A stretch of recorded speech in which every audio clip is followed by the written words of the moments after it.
ఎవడ్రా? అందరినీ కొట్టి చంపుతున్నాడు, వచ్చి కాపాడు బాబు. ఊరు మొత్తం బుగ్గిపాలు చేసేస్తున్నాడయ్యా. ఈ రైతులను ఆదుకోవడానికి ఒక్కరు కూడా ముందుకు రాలేదయ్యా. అప్పుడు మీ నాన్నే మమ్మల్ని మా పొలాల్ని కాపాడుతానని మాట ఇచ్చారయ్యా. అయ్యా, ఆ మాట నమ్మే ఊరంతా ఎదురు చూస్తోందయ్యా. వచ్చి కాపాడండి అయ్యా, కాపాడండి.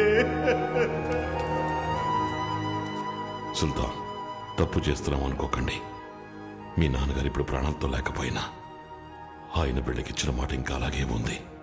మీరు ఈ ఒక్కసారికి కత్తి పట్టే అవకాశం మాకివ్వండి. ఆ తర్వాత మీరేం చెప్పినా మేము వినడానికి సిద్ధంగా ఉన్నాం. ఈ ఒక్కసారి మమ్మల్ని ఆపకండి సుల్తాన్.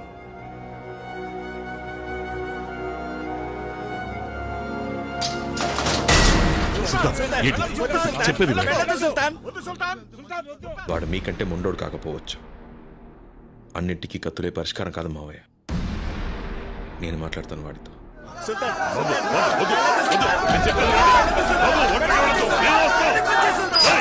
తాళం పక్కన కొట్టండి.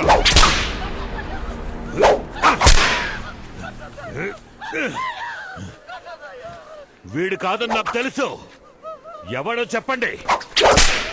ఎవడ్రా మనుషుల్ని తెంపింది?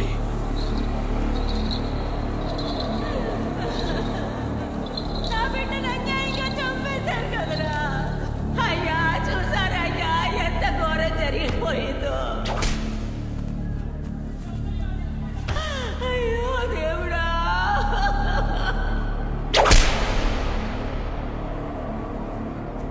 మావయ్య, మావయ్య, మా తాతని కొట్టి పడేశారు మావయ్య.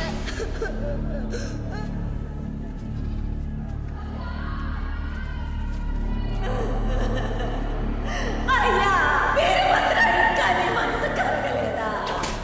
మా రక్తం చిందుతూ ఉంటే చూస్తూ ఊరుకుంటావా? మమ్మల్ని ఆదుకో వీరభద్ర, మమ్మల్ని ఆదుకో. ఊరికి ఊపిరొచ్చింది. చెప్పు, ఎవరు? చెప్పరా?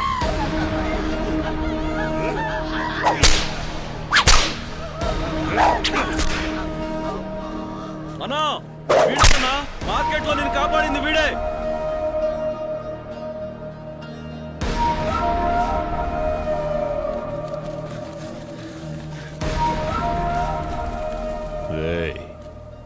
నువ్వెవరు? మీరెందుకోసం ఇక్కడికొచ్చారో నాకు బాగా తెలుసు. ఇది నీ ఊరు కాదు, నీ సమస్య కాదు. కానీ నువ్వు నా ప్రాణాలు కాపాడావు.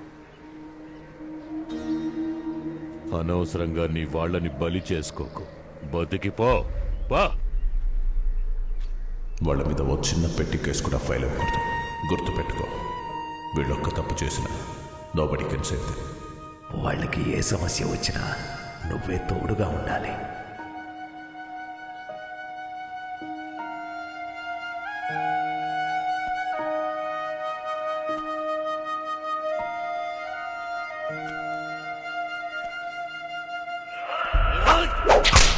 మా తాతని కొట్టి పడేశారు మావయ్య.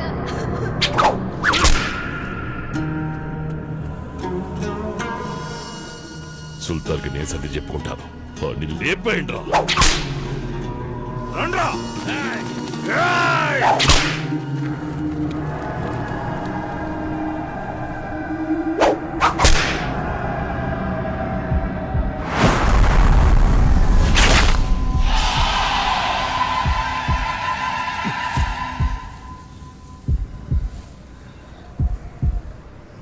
వద్దురా.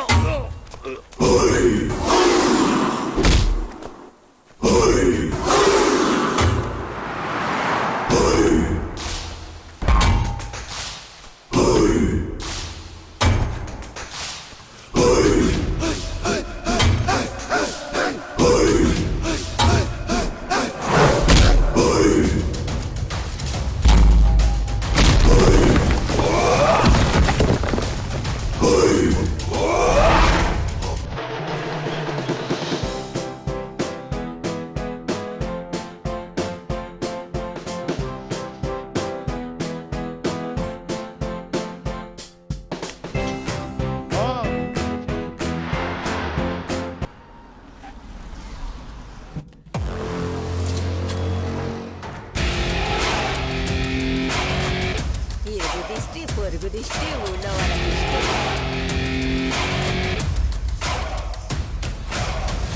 రేయ్ సుల్తాన్ మనం తక్కువ అంచనా వేశాం. ఒకరిని పట్టుకుని చితక బాదాడు. అబ్బా పగిలిపోయింది.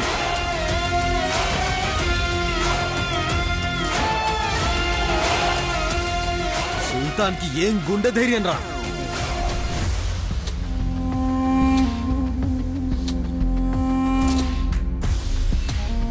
నేను చెప్తున్నాను, రాసి పెట్టుకోండి. సుల్తాన్ ఎదిరించే దమ్ ఎవరికీ లేదు.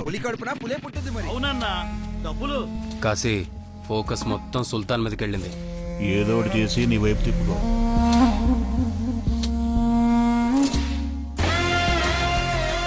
ఇక మీదట సిటీ మన కంట్రోల్లోనే.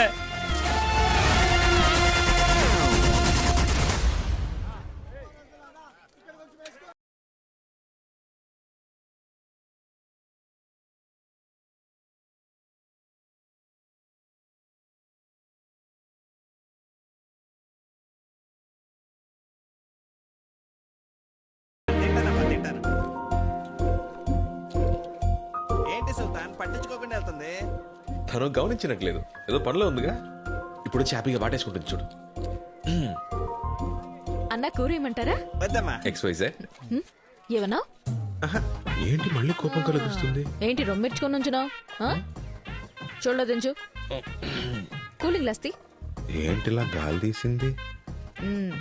ఓ ఏమండి, ఎంతమందిని మీకోసం కొట్టాను.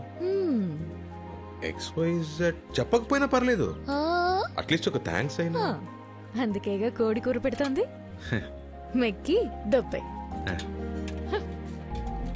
పోవే. ఏమన్నా? పోతాను మెక్కుతానన్నా. 100 మందిని మేనేజ్ చేస్తున్నాను, ఇది చూపులతోనే చంపేస్తుంది. గుడ్ల గుబ్బ. సుల్తాన్ ఫోన్. హలో బాబు, నేను లాయర్ని మాట్లాడుతున్నా. సార్ చెప్పండి సార్. న్యూస్ చూసావా? ఇక్కడ అందరినీ కుక్కల్ని కాల్చినట్టు కాల్చి పారేస్తున్నారు.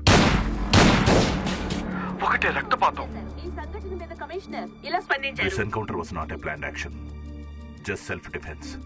Anyways, Vizag should be crime free. ఇది కేవలం ఆరంభం. ఆపరేషన్ పూర్తయినట్టుకి వైజాగ్ లో రౌడీజం అనే మాటే ఉండదు. ఎట్టి పరిస్థితుల్లో వాళ్ళు ఇక్కడికి రాకుండా జాగ్రత్త పడు. కేర్ఫుల్ బాబు. సరే సార్.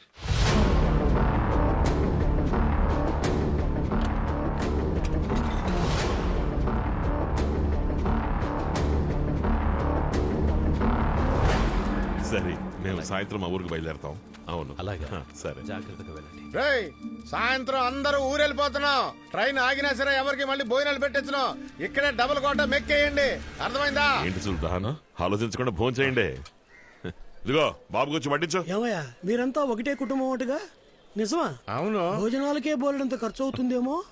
రోజుకు 10 కిలోల బియ్యం మాయమైపోతాయి. ఏంటయ్యా నువ్వు తినే పువ్వు కూడా లెక్క కడితే ఎలా చెప్పు?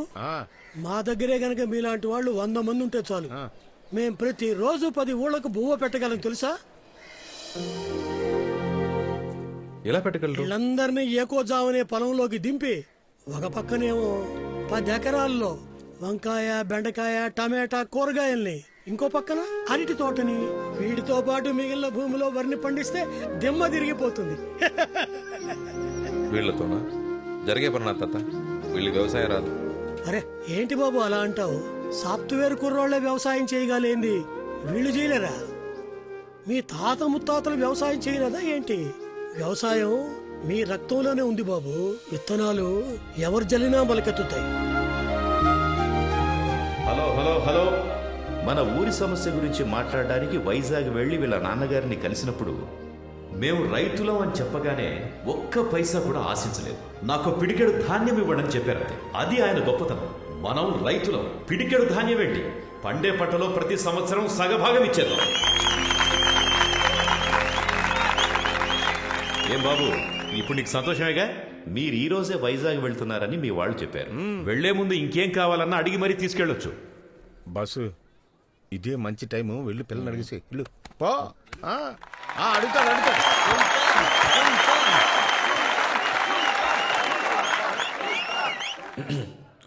ఊరు పెద్దలకి, ఇక్కడున్న అందరికీ నమస్కారం. గొడవలు కొట్లాట్లాంటివి మా నాన్నగారు చేసినప్పుడైనా, మా అన్నలు చేసినప్పుడైనా నాకెప్పుడు నచ్చలేదు. కానీ ఇప్పుడు నాకు ఒకటి బాగా అర్థమైంది.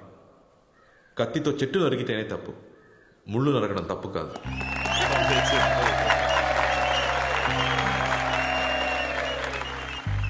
కొన్నేళ్ల క్రితం విజ్ఞానం ఎదగాలి, వ్యవసాయం ఎదగాలని మాట్లాడేవాళ్ళం. కానీ ఇప్పుడు ఈ ఊరికి వచ్చాక అర్థమైంది, విజ్ఞానం బాగా ఎదిగింది, వ్యవసాయమే వెనకబడిపోయింది. దాని గురించి ఎవరు పట్టించుకోవట్లేదు. అంతెందుకు నేనే డబ్బు ఉంటే సరిపోతుంది, ఆ డబ్బుతో తిన్నైనా నీళ్ళైనా కొనుక్కోవచ్చని అనుకునేవాడిని.